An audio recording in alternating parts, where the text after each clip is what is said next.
Olá, sejam todos bem-vindos ao 3,5, o podcast para quem gosta de carros da Fiat. O meu nome é Jacob Paz, eu sou editor de livros e fanboy da Fiat. Por aqui você fica por dentro da Fiat e de seus 125 anos de história, semana sim, semana não. Tem novidades, análises, segredos e toda a cultura do carro italiano, que passa pelos modelos da Fiat e também das marcas em seu entorno, reunidas sob o guarda-chuva da Stellantis. Neste episódio você vai entender por que a Stellantis, dona de nomes históricos como Fiat, Jeep e Chrysler, resolveu lançar em seus principais mercados mais uma marca, desta vez chinesa. A chegada da Leapmotor está atrelada aos planos de eletrificação do grupo e pode se mostrar muito vantajosa, mas haverá consequências diretas para a Fiat e para suas irmãs ocidentais? É o que você vai descobrir. Vamos lá?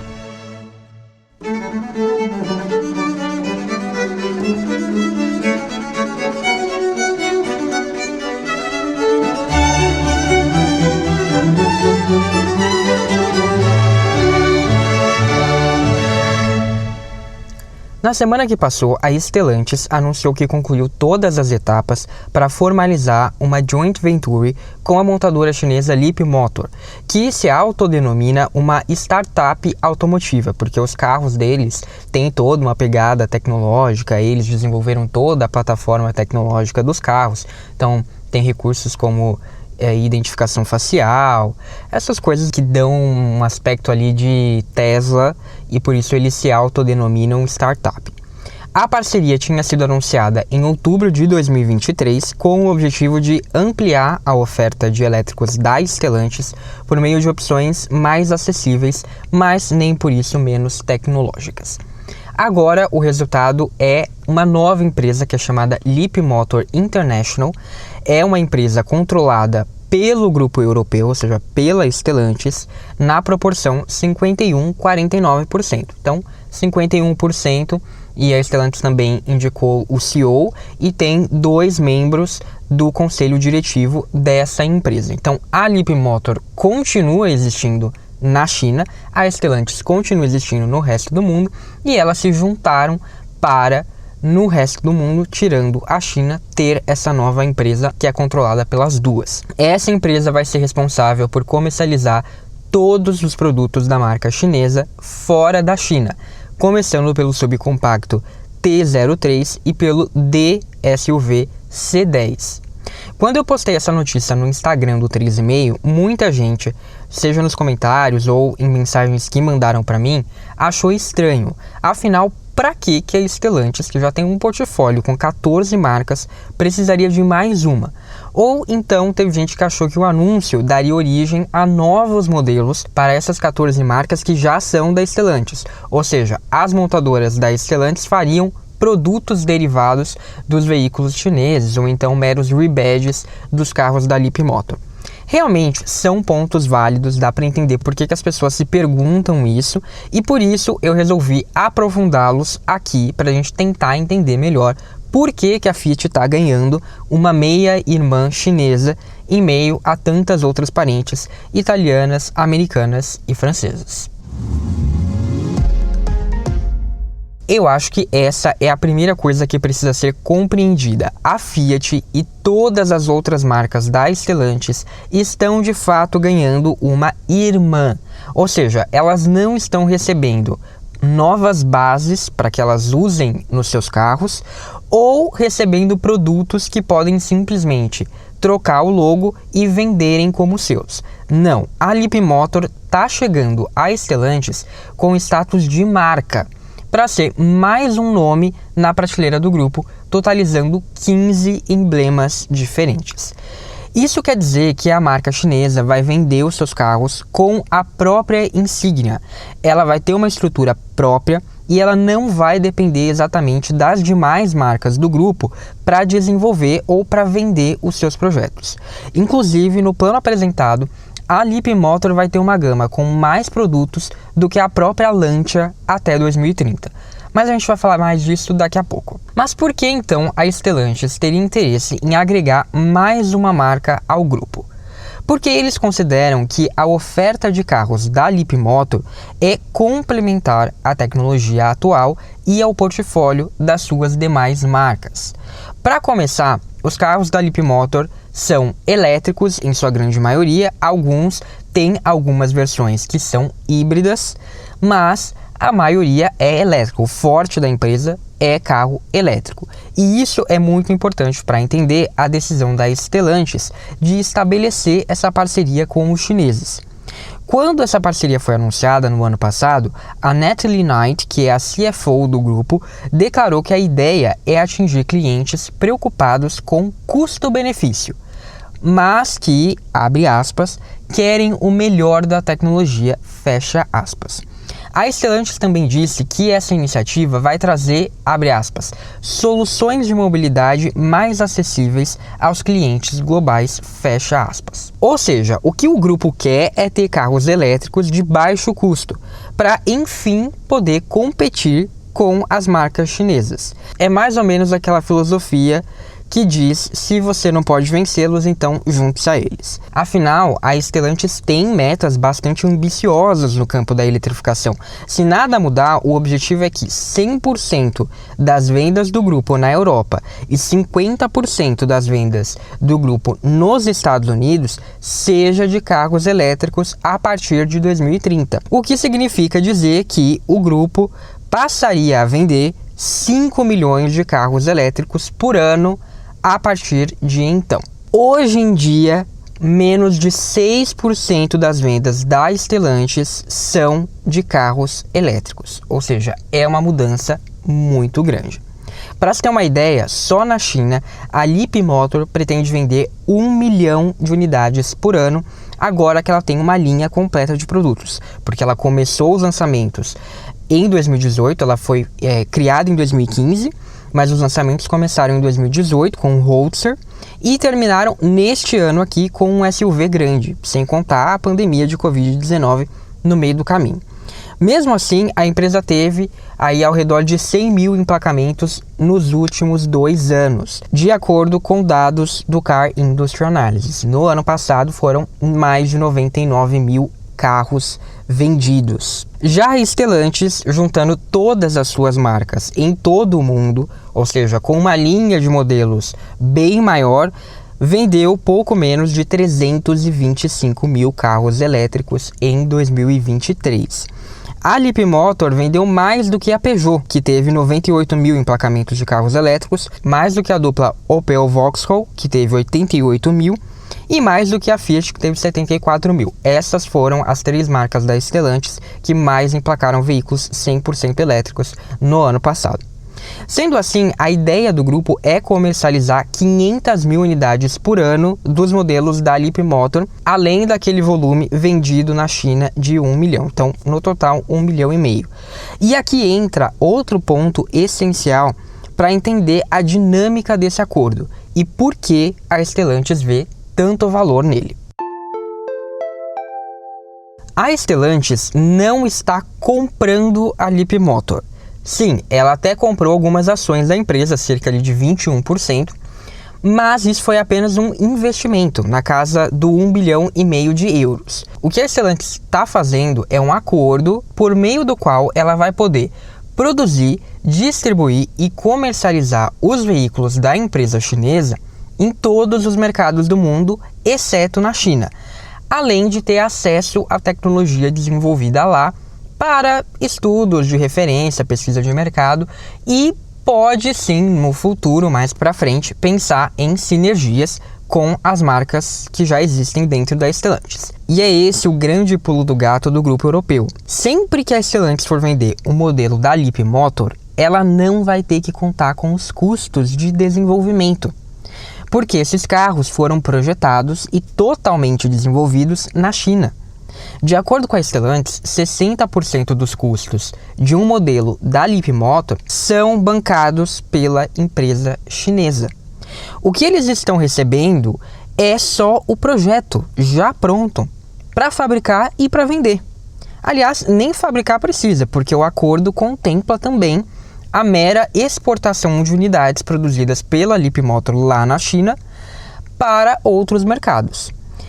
De qualquer modo, o que importa é que todo o custo de pesquisa e de desenvolvimento ficou com a Leapmotor lá na China, onde Provavelmente a empresa teve acesso a benesses e incentivos do governo visando o desenvolvimento da indústria automotiva chinesa. Ao menos é isso o que pensa a União Europeia, já que a presidente da Comissão Europeia, a Ursula von der Leyen, declarou que o preço desses elétricos mais baratos é, abre aspas, mantido artificialmente baixo graças a enormes subsídios estatais, fecha aspas. Segundo uma matéria da jornalista Paula Gama, do UOL, o incômodo da União Europeia, atiçado justamente por executivos como Carlos Tavares, que é o CEO da Stellantis, ficou tão grande que a comissão abriu uma investigação para estudar o impacto desses subsídios no mercado, inclusive com a possibilidade de aplicar taxas acima de 10% para coibir a invasão chinesa ao bloco. Mais recentemente, na semana passada, o governo americano anunciou que vai quadruplicar a taxação sobre veículos elétricos chineses para 100% este ano. As importações de aço, alumínio, células solares e semicondutores chineses também vão ser pelo menos dobradas entre este ano e o início de 2025. E baterias chinesas usadas nos carros elétricos serão mais um alvo, elas vão ficar 25% mais caras já neste ano. Isso tudo mostra duas coisas. Os carros elétricos chineses são baratos porque provavelmente há uma política de incentivo, ou houve em algum momento, direto lá na fonte em que eles são desenvolvidos. Não é apenas uma política de benefícios na hora de comercializar esses carros. São realmente subsídios feitos para o desenvolvimento, para a produção desses carros. E 2, os governos das grandes potências ocidentais vão começar a criar medidas para barrar a livre comercialização desses produtos na tentativa de proteger as suas indústrias locais. Se você quiser saber mais sobre isso, eu realmente recomendo a matéria da Paula Gama, que eu vou deixar lá nas referências do episódio, porque ela ouviu especialistas de mercado para chegar a essa conclusão. Esses especialistas falam como o governo chinês viu como uma política de Estado realmente desenvolver a indústria automotiva e por isso as empresas chinesas têm uma grande vantagem. Outro quesito também é que o mercado chinês é muito grande, então qualquer tipo de produção que as montadoras chinesas façam para atender o mercado interno é um grande volume e com isso eles ganham em escala e conseguem preços melhores naturalmente. Então, por mais que eles vendam pouco em outros mercados, o que eles estão produzindo na China acaba automaticamente barateando a produção como um todo. Então, para entender melhor isso, realmente eu acho que vale ler a matéria, não é uma matéria gigantesca, dá para entender legal. Mas voltando aqui para o nosso assunto e lembrando desses dois pontos, né? O incentivo lá diretamente na fonte e a questão dos governos ocidentais. A parceria com a Leapmotor vai ajudar a Stellantis nessas duas frentes, porque ela vai poder ter no seu portfólio carros que foram beneficiados pelos incentivos chineses, porque eles foram desenvolvidos lá, e ao mesmo tempo ela vai poder produzir esses carros em suas fábricas ocidentais. Então, se qualquer tipo de eventual barreira for imposta aos carros que são fabricados lá na China, o que dificultaria, né, a comercialização simplesmente por uma exportação da China para a Europa, por exemplo, a Stellantis não vai pegar, porque ela pode simplesmente produzir os carros da Leapmotor na Europa. Então ela vai ter o melhor dos dois mundos. E como se não bastasse, a Stellantis ainda vai poder analisar de perto todo o desenvolvimento feito pelos chineses.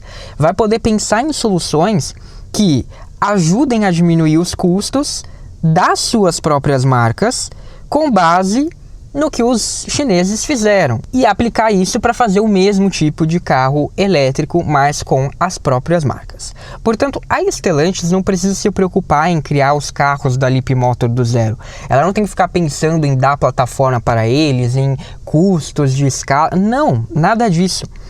Ela não vai ser mais uma marca nesse sentido, pelo menos não nesse especificamente, porque todos esses custos já foram bancados pela Leapmotor. Evidentemente, ela vai precisar investir na adaptação de fábricas, se ela quiser produzir esses carros na Europa, como é cogitado, inclusive em fábricas da Fiat. A imprensa europeia já cogitou na fábrica de Mirafiori, em Turim, e na fábrica de Tychy, na Polônia. Então a gente ainda não sabe, ainda não foi decidido, pode ser que não vá para essas fábricas, vá para outras, mas já houve rumores dessas duas fábricas. E também outros países além da Europa, obviamente. E ela vai poder também ajustar um ou outro detalhe para adaptar esses carros a diferentes mercados, se for o caso. Mas, gente, não é nada que se compara aos custos astronômicos de fazer um carro, ainda mais um carro elétrico do zero. A grande palavra-chave aqui é distribuição. É aí que vai residir a maior contribuição da Stellantis para os carros da Leapmotor. Aproveitando os canais de distribuição do grupo, a marca chinesa vai chegar primeiro à Europa, mais especificamente França, Itália, Alemanha, Holanda, Espanha, Portugal, Bélgica, Grécia e Romênia, a partir de setembro já deste ano, contando com executivos dedicados em cada um desses países, e ela também vai ter cerca de 200 pontos de vendas até o final do ano lá na Europa. Como que isso vai ser feito? O grupo vai usar as lojas da bandeira Stellantis NU, que é o braço de veículos usados do grupo que existe lá na Europa. Então eles vão aproveitar as lojas dessas revendas para vender os carros da Leapmotor, não necessariamente, portanto, no mesmo showroom das marcas europeias que já estão lá. Além disso, a meta é crescer para 500 pontos dedicados à marca chinesa até 2026.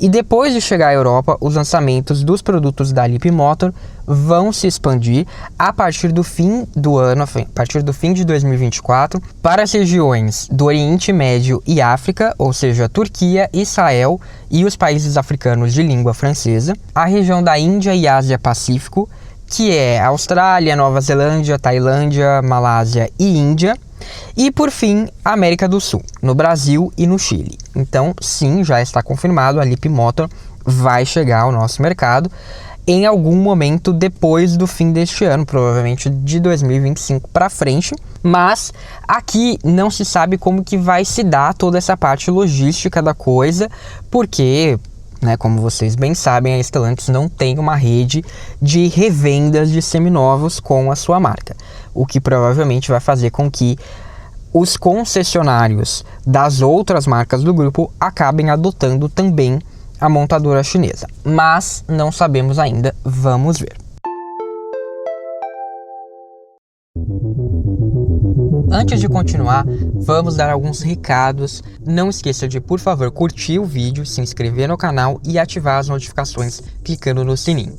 Isso se você estiver ouvindo pelo YouTube, claro. Se você estiver ouvindo nos tocadores, é só clicar em seguir no Spotify, no Apple Podcasts e no Amazon Music, ou em favoritar na Deezer. Isso ajuda o podcast a se manter relevante e ser encontrado por outras pessoas. Você também pode acessar bit.ly/3,5podcast, que vai levar você ao Medium do 3,5, um espaço com todas as opções para ouvir o podcast e para encontrar posts especiais com conteúdo extra, além de links para as referências citadas neste episódio, bem como episódios relacionados e todo o acervo do podcast. E para conferir análises, notícias quentinhas, fotos, vídeos, dicas ou só coisas aleatórias sobre os Fiat, me segue no Instagram e no Facebook. É só procurar pelo @3,5podcast. Eu também quero trazer aqui alguns comentários sobre os últimos episódios. Sobre o episódio 70, no qual eu falei sobre a situação do Cinquecento E no Brasil, o Auto História Oficial deixou um comentário lá no YouTube falando assim: o Fiat Cinquecento é um modelo pouco compreendido no Brasil, infelizmente.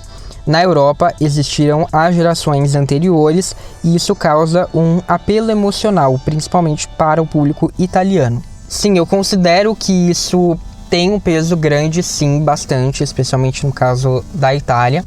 Mas eu acho que a gente também precisa pensar que, primeiro, o Cinquecento é um carro que vende bem fora da Itália, lá na Europa. É um dos poucos da Fiat, inclusive, que acontece isso. E, em segundo lugar, a gente também precisa pensar que, além do apelo emocional em si, o Cinquecento é um carro que faz muito sentido para a realidade europeia, né? Para as ruas europeias, para o trânsito europeu, para as pessoas europeias, né? É outro tipo de público, então faz muito sentido para eles.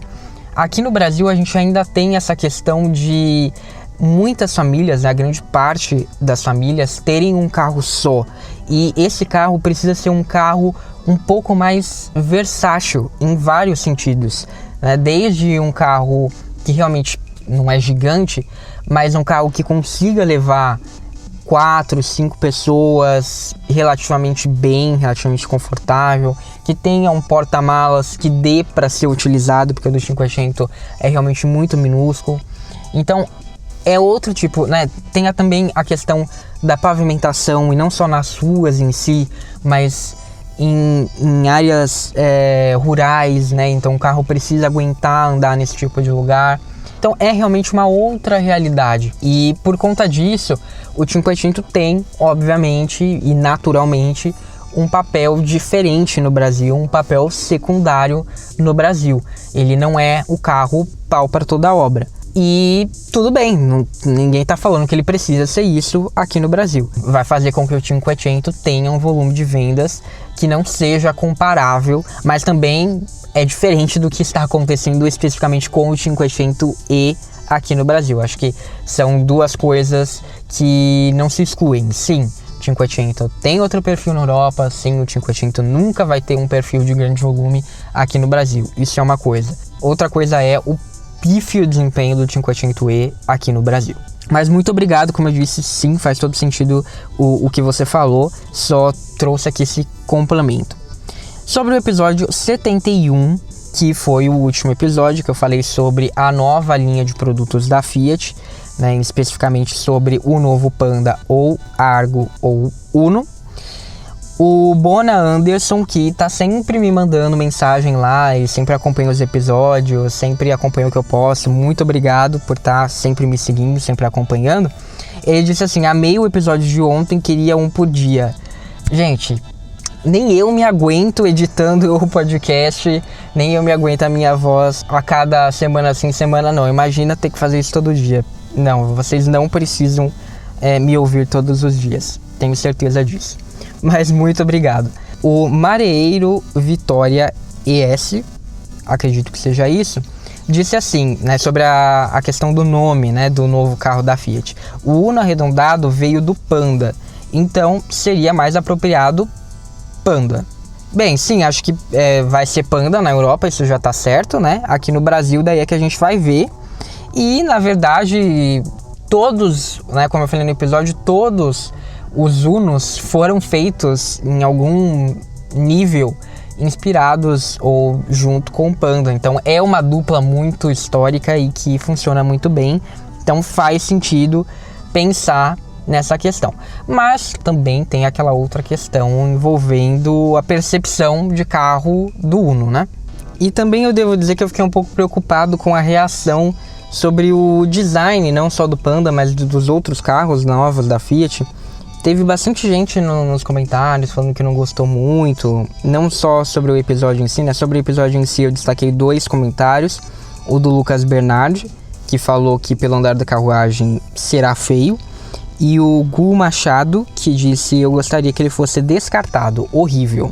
Mas, como eu disse, dos outros carros também, em outros posts, eu recebi comentários parecidos. Até fiz uma enquete lá depois e no fim deu mais ou menos 70% a 30% as pessoas dizendo que estão ansiosos para ver sim os novos carros da Fiat. Então, me parece uma minoria as pessoas que não gostaram. Assim, lógico, né? Com base nos meus seguidores, não quer dizer absolutamente nada. Mas eu fiquei um pouco espantado com isso, porque a Fiat está apostando bastante nessa linha, né? E aqui no Brasil, como eu falei no episódio, ela não pode errar. Tá aí, né? São alguns comentários. Vamos ver como vai ser depois na prática. Recados dados, vamos voltar para o episódio.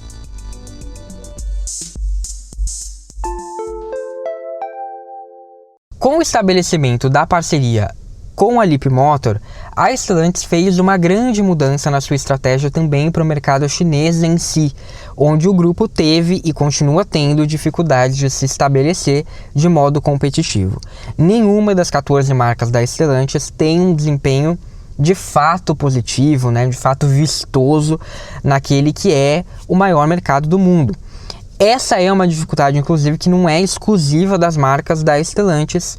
Outras montadoras ocidentais, inclusive a grande maioria delas, têm dificuldades de se dar bem no mercado chinês. A própria Fiat viu os seus últimos investimentos na região, a dupla de médios Viaggio e Ótimo, fracassar feio, assim como a Jeep, que teve vendas bastante desanimadoras com o Grand Commander, que é um SUV de 7 lugares que foi pensado especificamente para o mercado chinês. E embora a Citroën venha investindo bastante na Índia, com algum sucesso como resultado, a Fiat também saiu desse que é outro grande mercado mundial, pelo mesmo motivo que a fez sair da China, o fracasso dos últimos modelos locais. Só que nesse caso a gente está falando de ponto e linha. Ou seja, são pontos críticos do grupo, que briga pela liderança na Europa, é bastante consolidado na América do Norte e no Oriente Médio e África, e líder inconteste na América do Sul, mas sofre bastante na Ásia. Então, a chegada da Leapmotor pode representar uma solução para que a Stellantis se desenvolva justamente onde ela ainda não é muito forte. Não por acaso, a empresa nomeou como CEO da joint venture o Tianshu Xin. Não sei se eu estou falando certo, tá? Mas ele é o ex-executivo responsável pelas operações da Stellantis na China. E depois da Europa, a região da Índia e Ásia-Pacífico, excluindo a China, obviamente, vai ser o primeiro foco para a expansão dessa iniciativa envolvendo a Leapmotor. O Carlos Tavares declarou o seguinte, abre aspas, a criação da Leapmotor International é um grande avanço para ajudar a resolver a questão urgente do aquecimento global com modelos BEV 100% elétricos de última geração que vão competir com as marcas chinesas existentes nos principais mercados em todo o mundo. Aproveitando a nossa presença global, em breve seremos capazes de oferecer aos nossos clientes veículos elétricos com preços competitivos e centrados na tecnologia que irão exceder as suas expectativas. Foi desenvolvida uma estratégia global convincente para expandir rapidamente os canais de distribuição de vendas, impulsionando o crescimento da Leapmotor e gerando valor para ambos os parceiros. Fecha aspas. Já o Zhu Jianming, que é fundador, presidente e CEO da Leapmotor, acredita que, abre aspas, essa parceria pode impulsionar a Leapmotor a se tornar uma respeitada empresa mundial de veículos elétricos inteligentes. Fecha aspas. E quais são, então, as consequências disso para a Fiat? O T03, um city car compacto de 5 portas do segmento A, vai ser uma das primeiras apostas da empreitada entre Stellantis e Leapmotor na Europa. Ele é quase do mesmo tamanho de um Panda. Apesar de pequeno, o hatch promete entregar espaço interno do segmento B e autonomia de 265 km, o que não é muito, mas também não é pouco, considerando ali o uso mais urbano. Segundo a Stellantis, o modelo ficou em primeiro lugar no estudo de qualidade inicial da JD Power para o segmento de pequenos veículos elétricos a bateria. O design meio fofo, parece que o carro está sorrindo, e o tamanho compacto logo renderam comparações com os modelos da Fiat, já que a marca é referência nesse segmento, tem o Panda, tem o Cinquecento, tem o Mobi, alguns chamaram ele inclusive de Mobi elétrico da Stellantis, outros já começaram a cogitar a possibilidade de ele de fato ser vendido com a marca Fiat. Como eu sempre digo, gente, tudo é possível na Fiat. Então não dá para descartar um rebadge ou no futuro até mesmo que a marca use tecnologias chinesas para fazer um elétrico mais acessível de acordo com seus termos. Mas, como eu disse até agora, a ideia inicial não é essa. Num primeiro momento, o que a Stellantis quer é ter mais produtos para atingir as suas metas de vendas de elétricos. E por isso, esses carros precisam ser acessíveis. Com os carros da Leapmotor, o grupo está atrás de volume de carro elétrico. Então, o T03 vai ter de conviver com os modelos da Fiat e vice-versa. Os seus alvos mais diretos devem ser o Renault Kwid E-Tech, que também é vendido na Europa, como o Dacia Spring, e o BYD Dolphin Mini. Como a Stellantis declarou, vai ser uma oferta complementar à da Fiat, porque a Fiat nesse segmento tem apenas o 500e como carro elétrico.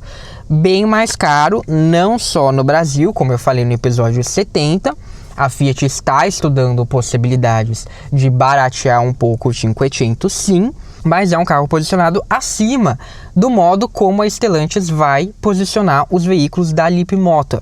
Lá na China, tá, a Leapmotor tem um posicionamento de médio para alto padrão. A Stellantis pretende sim entregar carros de um alto padrão, mas com um preço bem mais em conta. Em alguns mercados da Europa, o T303 já é vendido na faixa dos 25 mil euros. E esse hatch vai ser só o início. A Leapmotor, como marca, vai ter uma linha completa de veículos até 2027 na Europa, com direito a mais modelos do que outras marcas históricas da Stellantis, e com uma oferta bem próxima à da nova fase da Fiat, inclusive.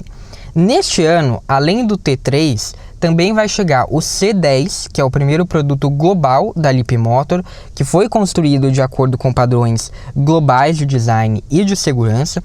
Ele usa uma nova arquitetura desenvolvida pela própria Leapmotor, faz parte do segmento D de dado, ou seja, de carros grandes, e é centrado na família. As suas patentes já foram registradas aqui no Brasil. Ele tem 4,74 m de comprimento, 1,90 m de largura, 1,68 m de altura e 2,82 m de entre-eixos. A autonomia é de 420 km. No ano passado, o SUV ganhou o International CMF Design Award e recentemente ele levou também o Prêmio de Ouro 2024 do French Design Awards. Ainda assim, em uma conversão direta dos preços vistos lá na China, esse SUV custaria na faixa dos 100 mil reais. Então dá para vocês entenderem por que a Stellantis vai posicionar essa marca como uma marca meio que de baixo custo, ainda que lá na China ela tenha produtos de alto padrão. Depois desses dois modelos, a Leapmotor vai ter mais um SUV em 2025, que vai ser menor que o C10, ou seja, vai ser um SUV médio do segmento C. Ela vai ter um hatch médio e outro hatch compacto em 2026, e ela vai ter mais um SUV em 2027. Esse vai ficar posicionado entre os segmentos B e C, ou seja, ele vai ser um médio compacto. Com isso, em apenas 3 anos, a marca vai ter uma linha de 6 modelos. Para efeito de comparação, a Lancia vai ter 3 carros lançados entre 2024 e 2028, um a cada 2 anos. Detalhe, o Lancia Y está já nessa conta, foi o primeiro carro lançado. E como a gente viu no episódio 71, a Fiat vai ter 4 novos modelos, um por ano, de 2024 a 2027, considerando o cronograma lá da Europa, tá? Aqui no Brasil vai ser um pouco diferente. Somando esses novos carros aos modelos atuais que vão continuar em linha, ou seja, tem aí o Pandina, o 500, o 600, o Doblò, o Ulisse e o Topolino. Então vão ser 10 carros à venda na Europa, né? E isso que o Topolino não é exatamente um carro, mas enfim, vamos colocar na conta, 10 carros. A Alfa Romeo lançou o Júnior nesse ano, ela vai renovar o Stelvio no ano que vem e depois o Giulia em 2026. E daí ela prepara ou um hatch médio ou um SUV topo de linha para 2027. E daí o outro que sobrar vai ficar para 2028 provavelmente. Então ela vai definir ainda qual que vai ser a prioridade, qual que vai ser lançado primeiro.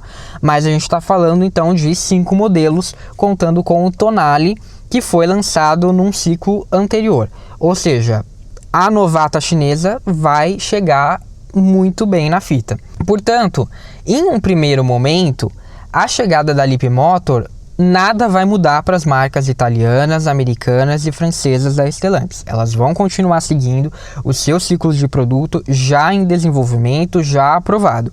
A Leapmotor pode construir a sua linha tão rapidamente assim, porque ela já possui esses produtos lá na China, onde eles foram desenvolvidos de acordo com a política local. Em longo prazo, aí sim a Stellantis pode usar tecnologias dessa parceria diretamente nos seus carros, nas suas marcas, ou ela pode só estudar essas tecnologias, entendendo ali melhor o que funciona, o que não funciona, o que poderia entrar em algum carro das marcas aqui da Stellantis, o que não poderia. Evidentemente, maiores sinergias vão sim poder surgir se, dependendo desses estudos, o grupo entender que faz sentido. Mas, como eu disse, isso deve ficar para uma segunda fase.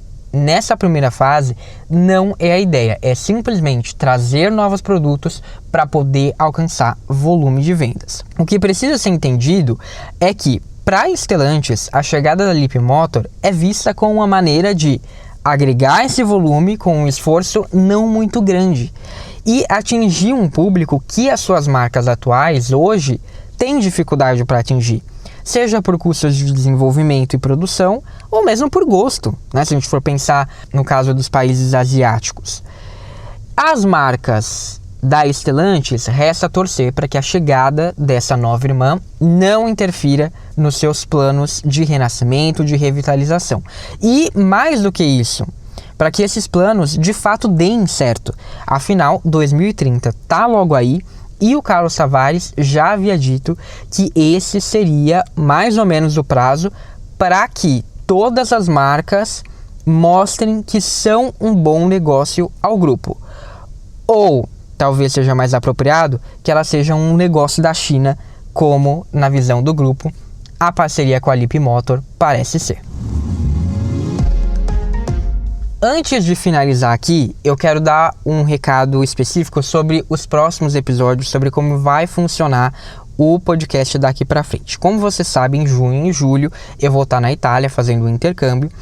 Por isso, o podcast vai fazer uma pausa nos episódios inéditos. Mas eu não poderia deixar os 125 anos da Fiat passarem em branco, é lógico. Por isso, eu preparei uma série de especiais que vai ao ar durante o período que eu vou estar viajando, mais ou menos. Talvez a gente ainda tenha algum episódio inédito no início do mês que vem, além de uma última entrada do Diário do Pulse. Eu tô vendo certinho ainda. Vou avisar lá nas redes sociais, então acompanhe por lá. Mas eu queria deixar aqui o recado de que entre o final de junho e o início de julho, quando é comemorado o aniversário da Fiat, né, 11 de julho, vocês vão ter doses semanais contando a história da marca. Sim, eu sei que eu já fiz isso por aqui ao longo da primeira temporada, mas muita gente conheceu o podcast depois disso, e como a história da Fiat ficou espalhada por toda a temporada, né, ela era contada ao fim dos episódios, nem todo mundo acompanhou essa parte. Agora é a chance de fazer isso. E se você já ouviu lá na primeira temporada, você vai poder não só relembrar, como também acompanhar novas informações, já que nesse especial eu vou trazer mais alguns detalhes. Vou acrescentar informações em relação ao que foi contado lá na primeira temporada. Sem contar também a qualidade, né? Acho que vai estar um pouquinho melhor, porque a primeira temporada, né, era a primeira temporada. Além disso, eles vão ser bastante completos no sentido de que eles vão acompanhar a história da Fiat não só na Europa, como também no Brasil. Então eu vou juntar o conteúdo dos episódios da segunda temporada, se não me engano, os episódios 30 e 31, em que eu conto a história da Fiat no Brasil especificamente, focado aqui no nosso país, eu vou juntar com a história global da marca. Então eu acho que vai ficar bem legal. É um conteúdo bastante rico para quem gosta de saber, se aprofundar aí na história da marca, e bem como aí relembrar modelos icônicos. E eu acho que essas são duas coisas que a nossa querida marca tem para dar e vender, né? Então, depois da série de especiais, com os 125 anos da Fiat, o podcast volta a ter episódios inéditos a partir mais ou menos ali do meio de julho para o final de julho, tá? Daí sim a gente volta com a programação normal. E por fim, eu ainda estou pensando em como que eu vou trazer tudo que eu vou encontrar lá na Itália. Se você tiver alguma sugestão, pode mandar sempre para mim nas redes sociais, por e-mail, enfim, de qualquer modo. A princípio, a minha ideia é compartilhar nos stories lá no Instagram e em alguns shorts no YouTube. Uma coisa assim mais mesmo de bastidor, né? Sei lá, um carro legal que eu encontro, eu vou postar lá, obviamente. Vai incluir também lugares históricos, como o Heritage Hub, que eu vou visitar em Turim, o Museu da Alfa Romeo em Milão e também outras coisas, né? Não vou contar tudo agora. E quando eu voltar, aí sim eu pretendo fazer um episódio, não sei ainda se sobre a viagem ou se mais especificamente só sobre a questão ali da revelação do Panda, mas daí a gente vai vendo, que vai ser o nosso novo Argo, ou o nosso novo Uno, né?